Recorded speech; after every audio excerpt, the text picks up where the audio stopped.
Ayan guys, nandini pa rin yung pawikan, no? Ayan. Ayan, lapitin eh, lapit. Parang gustong ipatanggal itong mga kini na nakakabit sa kanya. Lapitin eh. Lapit. Parne, tatanggalin natin yung mga kini na yan. Lapitin eh. Parne.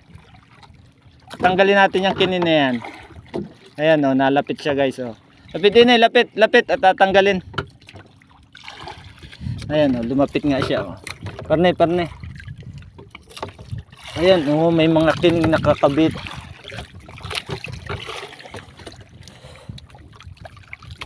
Yun. Yun, umalis na yung kini. Lakad na.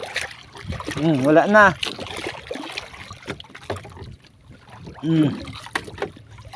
Yun, may dalawang nakaanong kini ay. Kaya nalapit din eh. Gustong ipatanggal. Nasa na? Yun, wala na.